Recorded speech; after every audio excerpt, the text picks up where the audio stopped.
Welcome to the FitMoney Podcast, where we'll discuss something we all need through our entire life, financial literacy, but also asking the tough questions. Why aren't students learning it?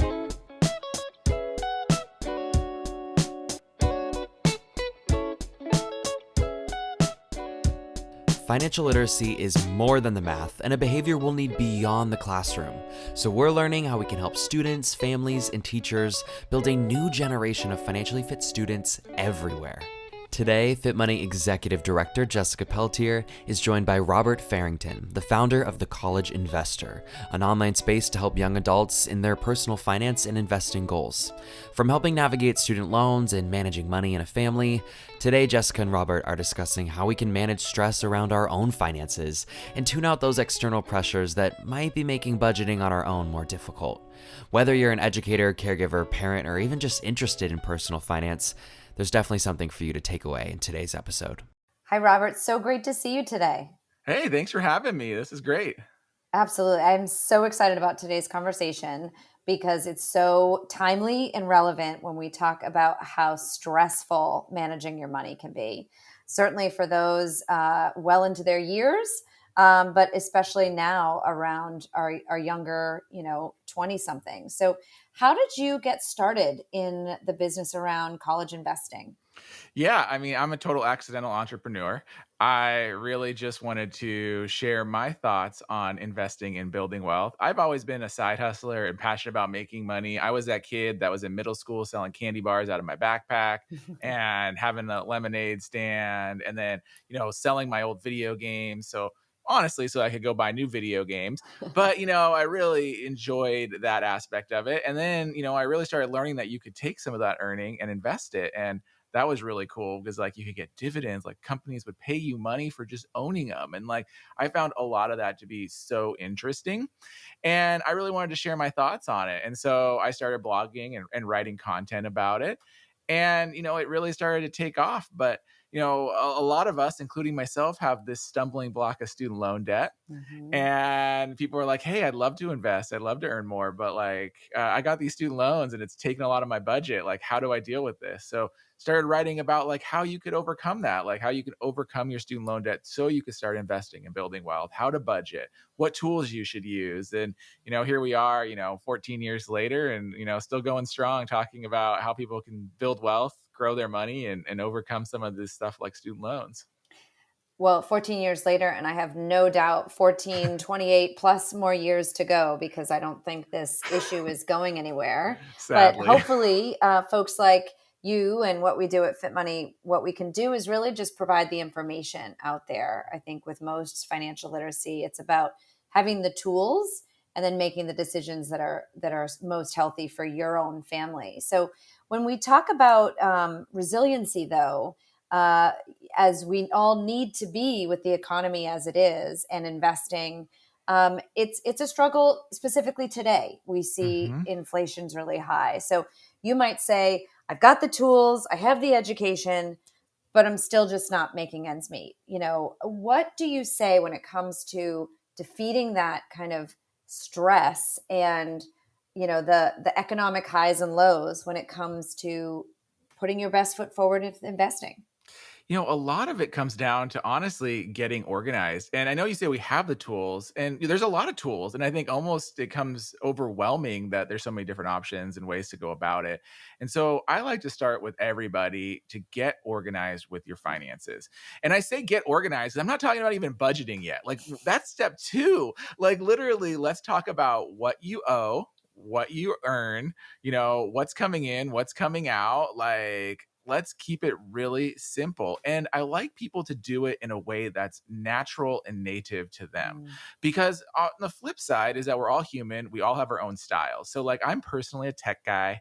I like the apps. So like, you give me a budgeting app and that's like, where I'm at. But that's not everyone's style. Some people are definitely pen and paper. Like, let's write it all down. Let's get a little notebook. Some people definitely like their spreadsheets. Like that's like that's their data. me. There you go. See, and so like you have to do it in a way that's natural to you and your own learning style, your own personality style. Because if you try to like get organized and deal with your money in a way that's not natural, guess what happens? happens? You fall off after Mm-hmm. like a week, Mm-hmm. right? Like, oh, you think you did all this work, and then 30 days later, you haven't updated anything, you haven't kept track because like it's not natural to you.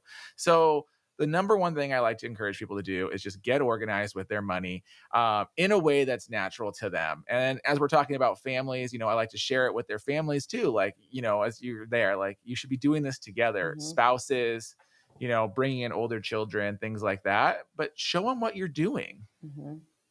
And I love that, older children. So in your mind, talk about when you should really start that conversation with your kids, because I do think, as Fit Money, we talk about educating financial literacy as young as Mhm. possible. Yep. But that doesn't mean let's take out your mortgage statement with your 7-year-old, because talk about confusing.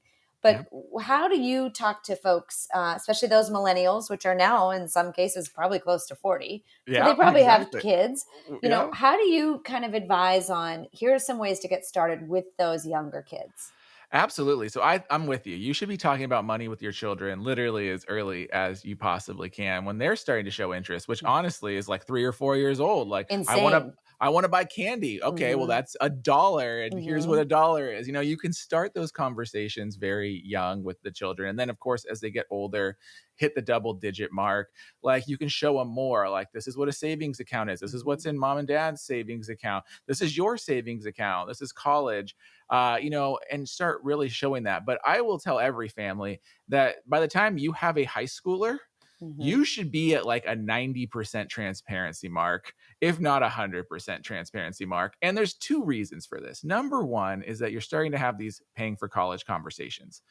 And I can't tell you how many times families or especially high schoolers, are shocked that one, they didn't know that there was money for college, or two, there was money for college, or how the money was used.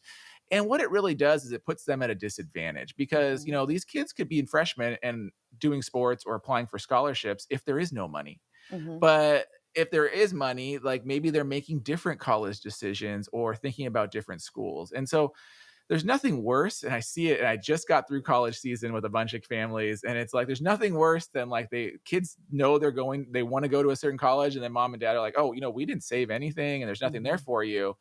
And it really, like, ignore the money part, but it can really start wrecking family dynamics, Mm-hmm. like just from like a relationship standpoint. And so like the more transparent you can be, the better. And the second thing is, and I think a lot of parents don't necessarily realize this, but I also think that a lot of millennials like myself are these generation where we have young kids and we have aging parents, Mm-hmm. right? And guess what happens when you have aging parents? You suddenly have to take care of all their money.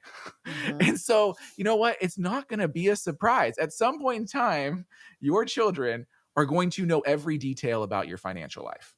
Everything. No hiding it. I'm going to see the credit card statements. I'm going to know how much money is in the bank account. I'm going to have to pay those bills.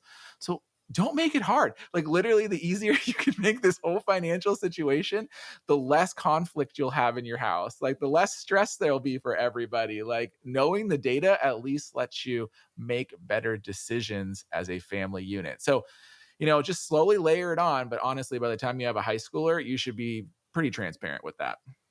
I love that. Transparency is so important, and one would hope you would do the same. If you took your teenager, let's say, along car shopping, Hmm. they might say, "Well, how come we're not getting this $100,000 car? Because all the YouTubers drive that." And then you have to say, "Well, the financial dynamics are making that not affordable, or if it is, good for you." But I do think that value judgment around money is so difficult these days, when money is really not very present physically in kids' lives anymore. Oh, you nailed it. Like we don't have a cash economy Hmm. anymore. Like when I was growing up, it was kind of the tail end of that, but like you still needed your $20 bill to go do something. And now with cards and Hmm. apps and online banking and everything's digital, it's very hard for them to see that like hold it like Hmm. this is $20, this is $30. Like what does that actually mean, right? You said something which, I'm actually starting to do with my kids. I've got a 10-year-old and a 13-year-old. And when they are constantly asking for things, because I think that's just human nature, we always want to aspire for more things. we are talking about now, okay, well, what are we going to sell, or what are we going to donate, or what are we going to Mhm. downsize so that we can accommodate this? And I think that's a really great conversation to have. And it shows them that, the whole adage, money doesn't grow on trees, which I think is never more obvious today.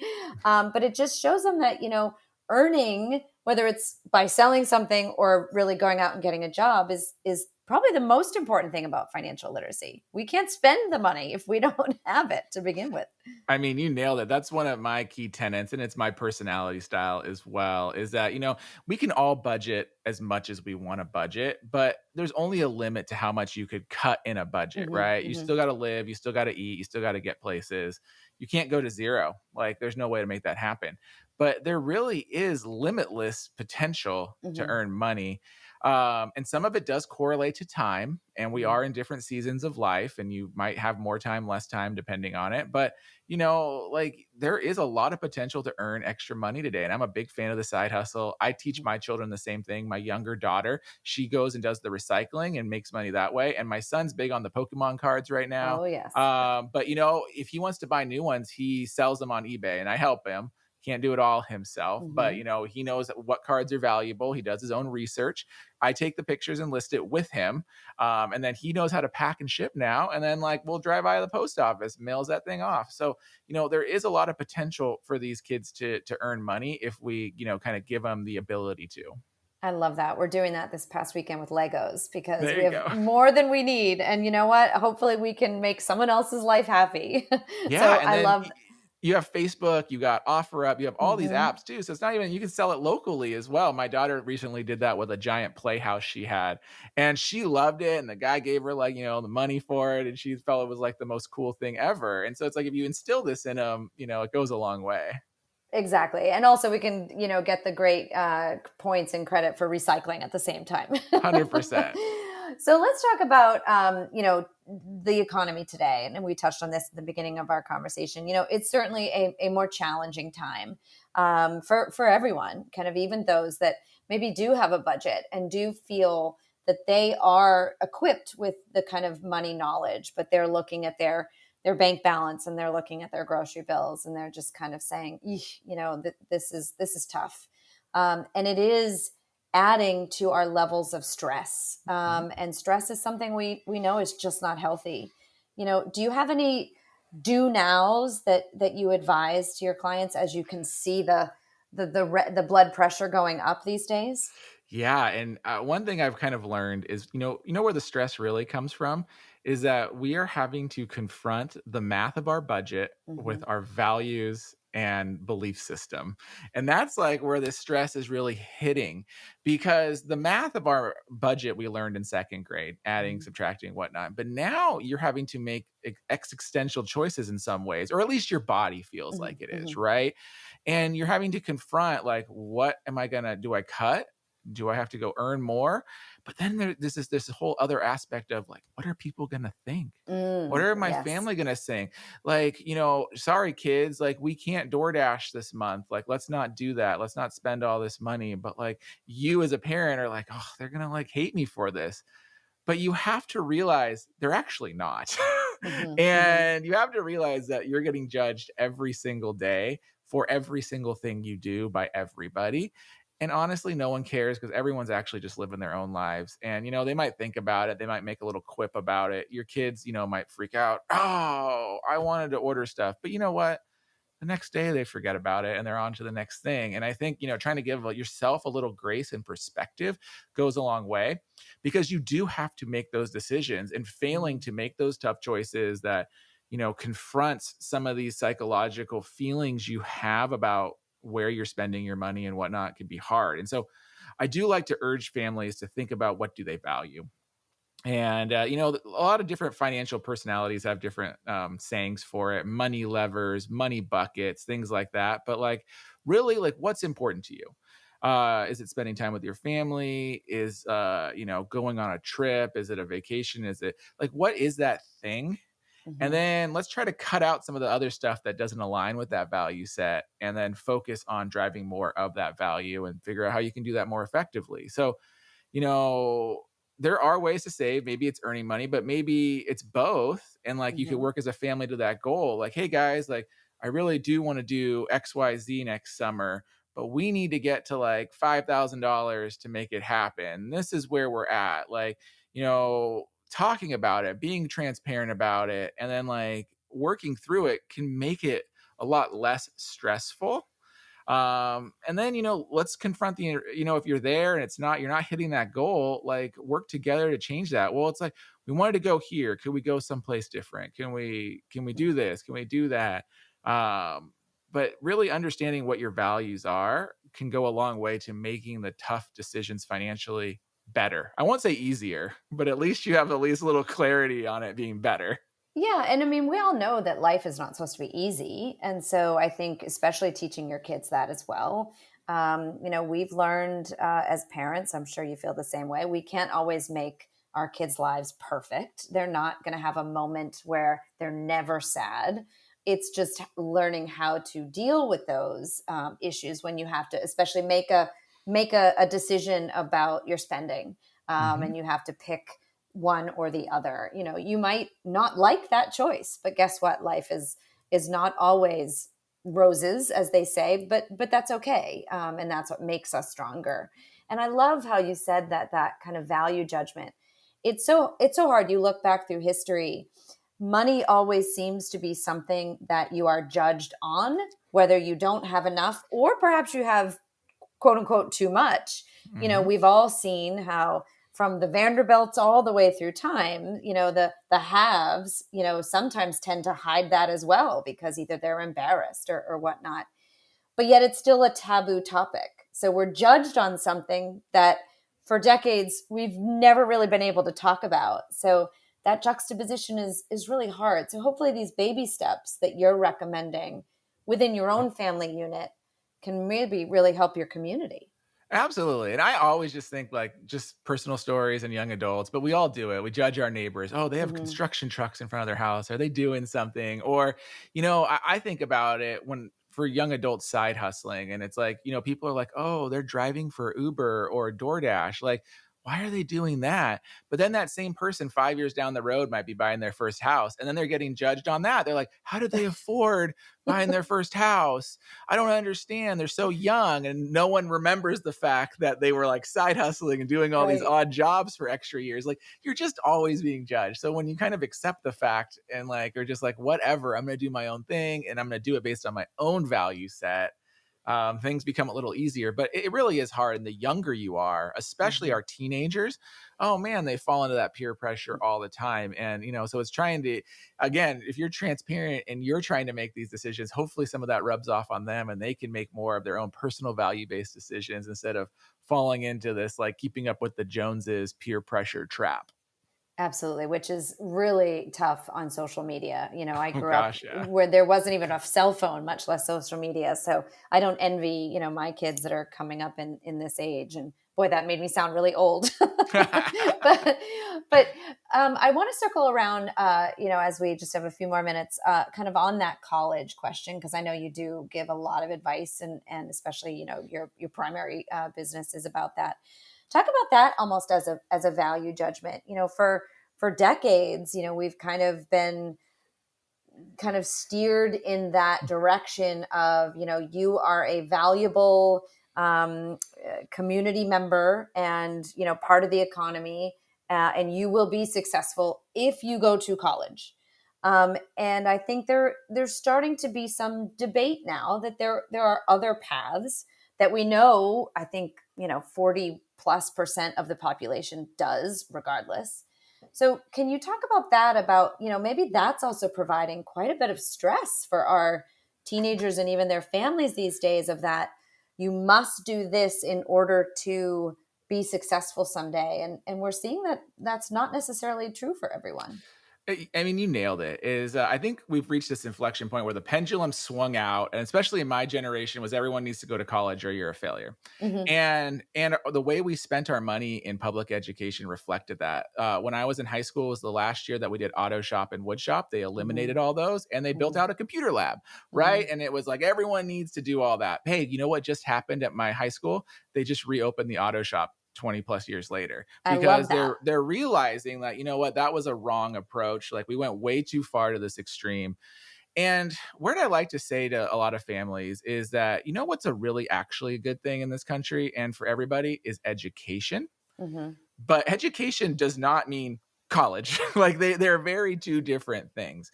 And the simple truth is that college costs money, a significant amount of money. Hmm. And so you should be basing college, at least a 4-year college, or really any kind of education, as an investment decision. Hmm. And what we're seeing today with the student loan crisis and the things of college is that people spent too much money on college and it's not paying off. Like, Hmm. it's as simple as that. It's no different than the housing crash in Hmm. 2007, Hmm. 2008. People bought a house that was way too much and they lost their homes because they couldn't afford them. Like, and it's happened over and over again in history. And this just happens to be the education version of that. And what I like to tell families is that, you know, college is really, it's getting that ticket, it's getting a diploma to say that, like, you could do something. But it's also honestly the fastest diminishing piece of paper return of investment Hmm. ever. Because if you don't leverage that college degree within 12 months after graduation, it's honestly becomes like this, like, black plague of your life. Like, you went to college and you didn't get anything from it. Like, what's wrong with you? Hmm. And so, like, realize it's not the end all be all. There's a lot of paths. You can also go to college anytime. Like, I promise you, you're 30, and maybe you've hit a point in your career where you think that's valuable. You can go get a degree if you think Hmm. it's worth it. Like, it doesn't have to be the 17-year-old, 18-year-old that does it. Basically, our values as parents is really that we want financially successful children, typically. Hmm. And that means there's a lot of paths to that. You can go into the trades, you can start entrepreneurship, you can just go work and then get yourself promoted up through a Hmm. company. Like, Hmm. you can go back to college later. Maybe college is the option right out of school, but I encourage families to really have that conversation. And maybe there's alternative paths to college too, like start a community college, 2 years, Hmm. transfer to a state school. Like, it doesn't have to be like I'm jumping right to this private college right after high school graduation. You don't have to do that path. Yeah, I think that's so great. And I love that we're talking about that because I do think that the more, just like, financial decisions, the more that we shine the light on them and the more that we talk about them, even if it is, at a 30,000 level view, Mhm. don't have to get into someone's personal bank account to have a financial discussion with them. But I Right. just think it's so important because for so long, it's just been off topic, off limits, what do they say at cocktail conversations? Do not talk about that, Right. and we just need to change that. We need to, people are making the same mistakes that their neighbors are making. Mhm. And, one of the reasons we are so passionate about getting this into classrooms, hopefully in all 50 states, is that everyone can start to understand that this is okay to learn about, and not even okay, it's mandatory that you start Mhm. to learn about these decisions and these life, the impacts of the financial decisions you're going to make starting at such a young age. Absolutely. And I mean, one of the biggest reasons why things have grown to the unaffordable place they have is because they know that people aren't making these Hmm. financial decisions. They're making them based on emotion and, advertising and, Hmm. the fact that no one talks about these things. And then they're realizing in their 20s and 30s when they're like, what happened to me? Why can't I afford these student loans? All this stuff, Right, right. that they really realize that I spent too much money in college and I didn't get the value for it. Right. Robert, this has been really fun. I know we could continue on for probably a lot longer. I think we have a lot of things in common, but we're going to pause there. And thank you so much for all of this great information. And where can folks go to find out more about how you can help their families?